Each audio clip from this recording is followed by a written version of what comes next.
தமிழர்களுக்கு எதிரான இனவெறி செயல்பாடுகள் மேலும் அதிகரிக்கும் என்ற அச்சம்தான் ஏற்படுகிறது. ஈழத்தமிழர்களுக்கு எந்த நன்மையும் கிடைக்க வாய்ப்பில்லை. இலங்கை தொடர்பான வெளியுறவு கொள்கையை இந்தியா சூழலுக்கு ஏற்ப மாற்றி அமைக்க வேண்டும். இதுதான் முதலாவது. இலங்கையில் அண்மையில் நடைபெற்ற அதிபர் தேர்தலில் தேசிய மக்கள் சக்தி என்ற கூட்டணியின் தலைவர் அனுர குமார திசநாயக வெற்றி பெற்றிருக்கிறார். பேர படிக்கிறதுக்கு ரொம்ப கஷ்டமாக இருக்குது. ஈழத்தமிழர் சிக்கலுக்கு என்றாவது ஒரு நாள் தீர்வு காணப்படும் என்ற நம்பிக்கையை இவரது வெற்றி சிதைத்திருக்கிறது. புதிதாக பொறுப்பேற்றுள்ள அதிபர் திசநாயக சிங்களர்களையும் தமிழர்களையும் இணைத்து செயல்படுவேன் என்று கூறினாலும் கூட ஈழத்தமிழர்களுக்கு எந்த நன்மையும் கிடைக்க வாய்ப்பில்லை. தமிழர்களுக்கு எதிரான இனவெறி செயல்பாடுகள் மேலும்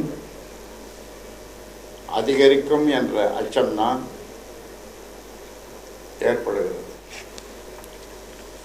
புதிய அதிபர் திசநாயகா தம்மை தேசிய மக்கள் சக்தி என்ற கூட்டணியின் தலைவராக காட்டிக்கொண்டாலும் அவர் ஜனதா விமுக்தி பரமுனா என்ற சிங்கள பேரினவாத இயக்கத்தின் தலைவர் ஆவார். இலங்கையில் அமைதியை ஏற்படுத்தவும் தமிழர்களுக்கு அதிகார பரவல் வழங்கவும் மேற்கொள்ளப்பட்ட அனைத்து முயற்சிகளையும் இவர் கடுமையாக எதிர்த்தார். தமிழர்களுக்கு எதிரான தாக்குதல்களை ஊக்குவித்தவர். இடதுசாரி இயக்கம் என்று தங்களை கூறிக்கொண்டாலும் தமிழர்கள் எதிர்ப்புதான் இவருடைய முதன்மை கொள்கையாகும். இலங்கை போர் முடிவடைந்து 15 ஆண்டுகள் ஆகும் நிலையில் அங்கு நிகழ்த்தப்பட்ட கொடிய போர்க்குற்றங்களுக்கு காரணமானவர்கள் எவரும் இதுவரை கண்டிக்கப்படவில்லை. இலங்கை அரசியலமைப்பு சட்டத்தில் செய்யப்பட்ட 13ஆம் திருத்தத்தின்படி தமிழர்களுக்கு அதிகாரம் அளிக்க வேண்டும் என்று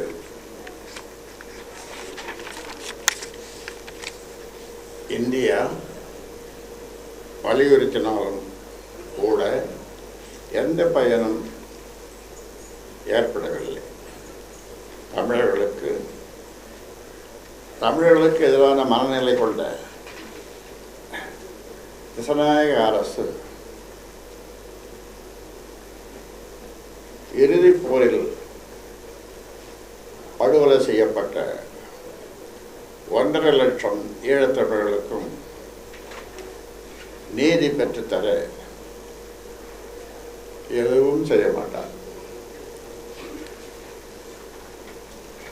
அனுர குமார திசநாயகா கடந்த காலங்களில் இந்தியாவுக்கு எதிராக பல போராட்டங்களை முன்னின்று நடத்தியிருக்கிறார் என்பதால் இந்திய இலங்கை உறவுகளை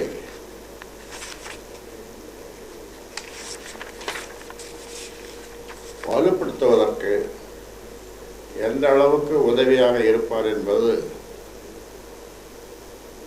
ஐயம்தான், சந்தேகம்தான். சீனாவுக்கு சாதகமான கொள்கை நிலைப்பாடுகளை அவர் மேற்கொண்டிருப்பதாக வெளியாகும் செய்திகள் கவலை அளிக்கின்றன. எனவே ஈழத்தமிழர் சிக்கலுக்கு நீடித்த தீர்வு காணுதல், போர்க்குற்றங்களுக்கு காரணமான அனைவரையும் சட்டத்தின் முன் நிறுத்தி தண்டித்தல், தமிழ்நாட்டு மீனவர் பிரச்சனைக்கு தீர்வு காணுதல், இந்திய பெருங்கடல் பகுதியில் இந்தியாவின் ஆதிக்கத்தை நிலைநிறுத்துதல், இந்தியாவின் பாதுகாப்பை உறுதி செய்தல் உள்ளிட்ட அம்சங்களை கருத்தில் கொண்டு இலங்கை தொடர்பான வெளியுறவு கொள்கையை இந்திய அரசு மாற்றி அமைக்க வேண்டும்.